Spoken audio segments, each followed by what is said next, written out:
अमीर तो बहुत हैं, पर ज्यादातर अमीरों का धन खुद के लिए है। अमीर वो नहीं है जिन पे बड़ी बड़ी गाड़ियां हैं, अमीर वो है जिनके धन से भारत का सदुपयोग हो रहा हो।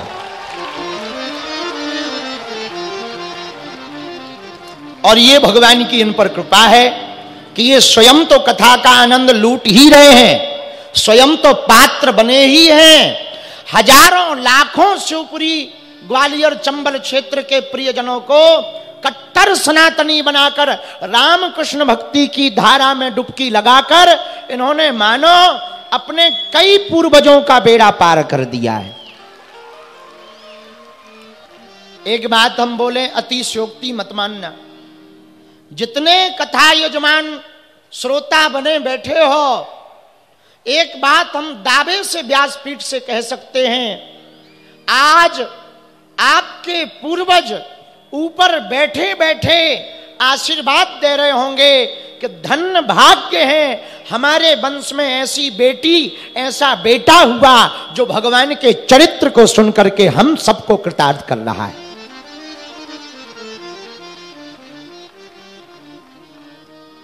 और ये सबको सौभाग्य नहीं मिलता। रामचरितमानस में महाराज जी एक बात लिखी है गोस्वामी जी ने,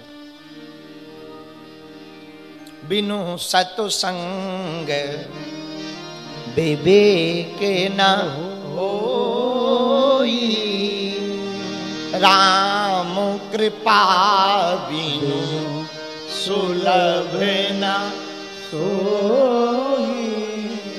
बिना राम जी की कृपा के कोई सत्संग पा ही नहीं सकता। अरे सत्संग पाना तो दूर की बात है, सत्संग स्थल में कोई बिना राम जी की कृपा के आ नहीं सकता। और जितने लोग 7 दिन की कथा सुन रहे, भैया ये मानना, पूरे शिवपुरी जिला में लाखों लोग रहते हैं, पर लाखों लोगों में भगवान ने आपको चुना है। ये भगवान की कृपा है, आपको चुना, ये परमात्मा की कृपा है। एक बात और सुनो कान खोलकर, भगवान सबको नहीं चुनते। पूछो क्यों, जरा जोर से पूछो। हमारे गांव में कहावत है, हम तो गांव के आदमी हैं, हमारे गांव में कहावत है, सभी कुतियां प्रयागराज जाने लगे तो दोना कौन चाटेगा। है तो ठीक ठाक नहीं है ये कहावत, लेकिन हमें लगती बहुत अच्छी है। उसी प्रकार सभी भगवत भक्त बन जाएंगे तो नरक की तो दुकान ही बंद हो जाएगी। तो कुछ उपद्रवी भी तो चाहिए, कुछ ऐसे भी चाहिए जो घर बैठे रहें, तमाशा देखते रहें। बोले क्या चल रहा, अरे बोले बागे सब बाबा या उदम मचा रहा। कुछ वो भी तो चाहिए, क्योंकि उनके कारण कम से कम जमदूतों की नरक की दुकान तो चलेगी। इसलिए भैया परम सौभाग्य है कि आप सब कथा के रसिक बन करके आए। आप सबके हृदय में जो भगवान बैठे हैं, हम धन्यवाद दे रहे हैं। बोलो सीताराम, जोर से बोलो, और जोर से बोलो। एक बात सुनो, लोग हमसे पूछते महाराज महात्मा में और दुरात्मा में अंतर क्या है, गुरु में और चेला में अंतर क्या। महात्मा भी हमारे जैसे दिखाई देते हैं, जैसे हम हैं वैसे ही महात्मा है, पर हम में और महात्मा में अंतर क्या। भैया कांच तो कई बार मणि से ज्यादा चमकदार होता है, पर कांच कांच होता है, मणि मणि होती। नकली की पैकिंग असली से ज्यादा बेहतर होती है, पर नकली नकली होता है, असली असली होता है। अब सुनो, महात्मा में और दुरात्मा में अंतर क्या। एक नाव में एक महात्मा जी बैठे थे, नाव पानी में थी। महात्मा जी थे सरस्वती संप्रदाय के। उसी दिन वो क्षौर कर्म करके मुंडन होकर आए थे, तो बढ़िया उनकी माथा चमक रहा था, मुंडी। तो एक दुरात्मा बैठा था कम बुद्धि का, बोले वाह देखो महात्मा की मुंडी क्या चमक रही है। इसमें यदि 2-4 चांटा मारे जाए मजा आ जाएगा। महात्मा कुछ ना बोले।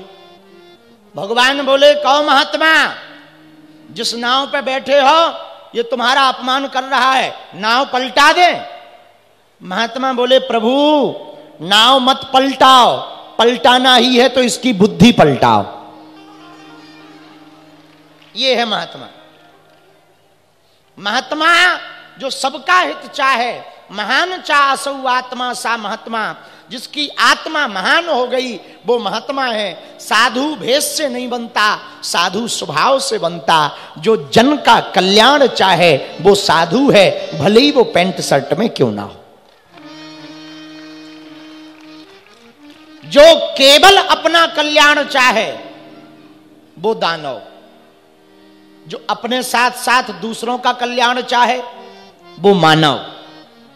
लेकिन जो सबका कल्याण चाहे वो महात्मा। अब आपको विचार करना है कि आप क्या हो। केवल अपना भला चाहते ये दैत्यपन है, अपने साथ साथ दूसरों का भला चाहते ये मानवता है, पर केवल सबका भला हो ऐसा चाहते ये महात्मा के लक्षण है। यदि आपके अंदर ऐसी बात व्याप्त है, सबका भला हो, तो समझना आपके अंदर महात्मा साधुपना आ रहा है। और साधु बनना कठिन तो है ही है। दूसरी बात इसी में, साधु बनना सरल है, साधु हो जाना कठिन है। महाराज सुनना, साधु बनना सरल है, हो जाना कठिन है। बनने में लगना क्या है? 250 का कपड़ा, 300 की माला, 2 रुपया को चंदन। साल 2 साल बाल ना कटवाओ, जटा बना लो, 250 के पीले कपड़ा पहन लो, 2 रुपया को 2.5 एकड़ में चंदन पोत लो। बोले क्या हो गए? बोले साधु हो गए। तो क्या साधु हो गए? साधु बनना सरल है, साधु हो जाना कठिन है। बनना रूप है, अंदर से बन जाना साधुता है। जो अंदर साधुता ले आए वो साधु है। अब अंदर कैसे साधुता लाए? जो अपनी इंद्रियों को साध ले वो साधु है। मन को साधे, 5 कर्म इंद्रियां हैं, इनको जो साधे वो साधु है। भैया हम प्रार्थना करना चाह रहे, ना महात्मा अलग से होते हैं, ना मनुष्य अलग से होता है, ना देवता अलग से होते हैं, ना दानव अलग से होते हैं। अपने ही अंदर सब व्याप्त हैं। जो दूसरों का भला चाहे वो महात्मा कहलाता है, जो दुनिया का भला चाहे वो देवता कहलाता है, जो केवल अपना भला चाहे वो दानव कहलाता है।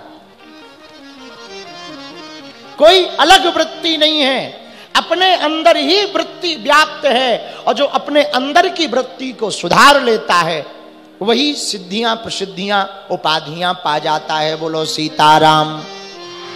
जोर से बोलो, और जोर से बोलो।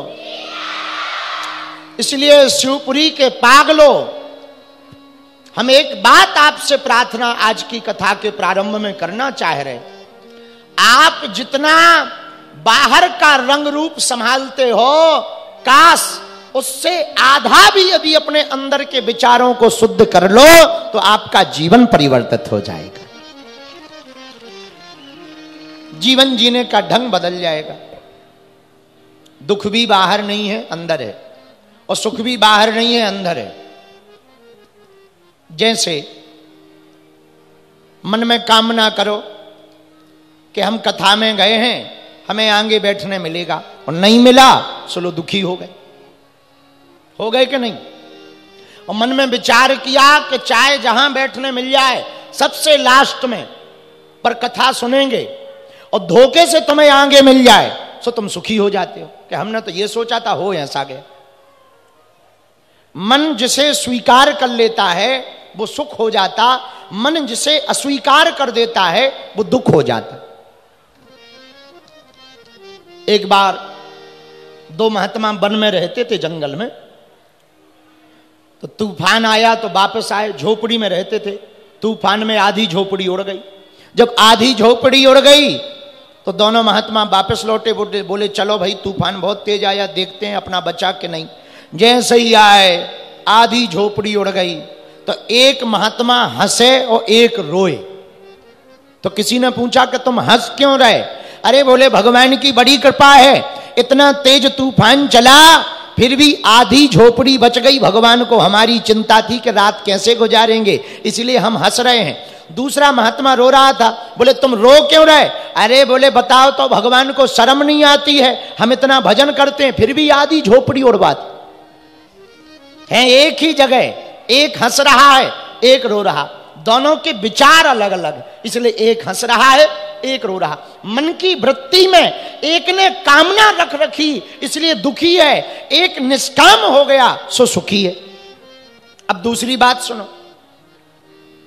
एक जजमान के घर दो पंडित जी गए पूजा कराने के लिए। दोनों वापस लौटे, एक रोवे एक हंसे। तो किसी ने कहा महाराज एक ही यजमान के घर दोनों ब्राह्मण गए, एक रो रहे एक हंस रहे, कारण क्या है? पंडित जी बोले भैया पूछो मत। तो जो रो रहे थे उनसे पूछा कि तुम रो क्यों रहे?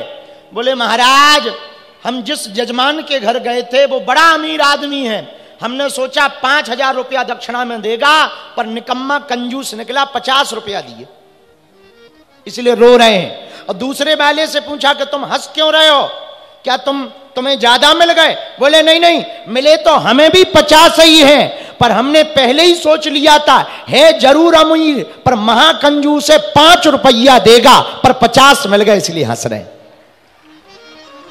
बताओ, दोनों एक ही जगह गए, एक खुश में है एक सुखी है एक दुखी है। किसके कारण? मन की वृत्ति के कारण। एक ने मन की वृत्ति में चाहा ऐसा हो, वैसा नहीं हुआ सो दुखी हो गया। एक ने चाहा ऐसा होगा ही नहीं और हो गया सो सुखी होगा। अपनी जिंदगी को भी यदि तुम सुखमय व्यतीत करना चाहते हो मेरे पागलो, आज की कथा का एक सूत्र नोट कर लो। जिंदगी में सबसे कम इच्छा रखो, कम इच्छा रखोगे तो जो पाओगे वो ज्यादा पाओगे। जब ज्यादा पाओगे तो सुखी हो जाओगे। और सुनो भैया शिवपुरी के पागलो, भिक्षा का पात्र तो भरा जा सकता है, इच्छा का पात्र नहीं भरा जा सकता।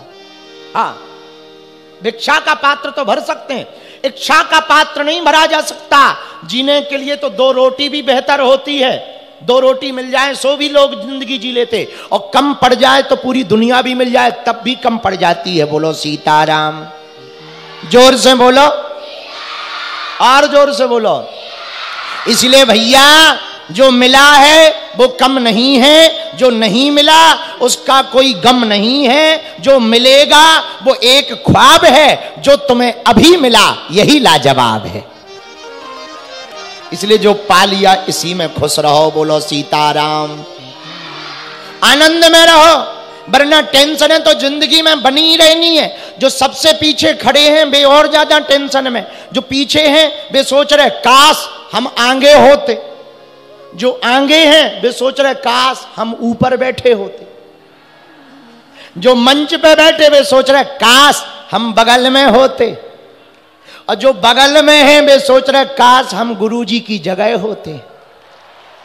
आओ आओ आओ आओ, दिमाग है ये कभी पूर्ति नहीं करता है, जिन पे जो है उसी की टेंशन में रहता है, आगे की चाहता है। जो दुनिया का अमीर आदमी है वो भी टेंशन में है। उससे पूछा तुम किस बात की टेंशन में हो? वो इस बात की टेंशन में कि कोई दूसरा अमीर ना हो जाए। आओ आओ, उनकी अलग टेंशनें चल रही, वो अलग। एलोन मस्क है अलग टेंशन में है, एलोन मस्क की यही टेंशन है कि कोई दूसरा एलोन मस्क ना बन जाए। इधर अलग टेंशनें चल रही, बाबाओं की अलग टेंशनें चल रही कि जो बाबा ज्यादा भीड़ जोड़ रहा हो हम कम जोड़ रहे हैं। बाबाओं की अलग, नेताओं की अलग चल रही कि बताओ तो पहली बार विधायक वाले को मुख्यमंत्री बना दिया, हम 3 बार वाले घरे बैठे। आओ आओ, नेताओं की अलग टेंशनें चल रही, व्यापारियों की अलग संगीत वालन की अलग टेंशन चल रही कि बताओ हम लगातार गुरुजी के साथ जा रहे हैं, जो नहीं आए उनके दिमाग खराब है कि हमें क्यों नहीं बुलाया। सबकी टेंशनें अलग अलग चल रही हैं, कोई सुखी नहीं है, कोई तन दुखी, कोई मन दुखी, कोई धन बिन रहे तो दास, थोड़े थोड़े सब दुखी पर सुखी राम के दास। हाँ, और सुखी कौन है? जिसने ये चाह गई चिंता गई मनुआ बेपरवाह, और जिसके अंदर चाह नहीं वही सहन साय। वरना कामनाएं तो कभी पूर्ति होनी नहीं। भिक्षा पात्र भरा जा सकता, इच्छा का पात्र कभी नहीं भरा जा सकता। इसलिए शिवपुरी के पागलो आज ही प्रण ले लो, जो तुम्हें मिला उसी में भगवान को कहो बहुत धन्यवाद है भगवान, जो दिया है वो कम नहीं है, जीवन ही दे दिया। वरना विचार करो, भैंसिया बन जाते क्या कर लेते? भैंस बन गए होते क्या कर लेते? है कहीं बंधे होते, भैंसिया बन करके चारा चल रहे होते, भूसा चल रहे होते। भगवान की कृपा है मनुष्य बना दिया। अच्छा मनुष्य बना दिया ये भगवान की कृपा, पर मनुष्य बनाया हो भारत का बनाया, मान लो वेस्ट इंडीज का बना देते क्या होता? कारे कारे फिरते मुंह से अंधेरे में अमावस्या जैसा लिए हुए। आओ आओ, बड़ी मुश्किल से अमावस्या की रात में दिखाई ना पड़ते, जब तुम हंसते तब दांत चमकते तब पता लगता कोई है। आओ आओ, तो भगवान की दया है कि तुम्हें भारत का बना दिया। भारत का नाम है, मान लो चाइना का मनुष्य बना देते, क्या करते? चिंग चोंग चांग चोंग चमान चोंग चिंग चांग, यही करते है? भगवान की दया भारत का अच्छा भारत का बना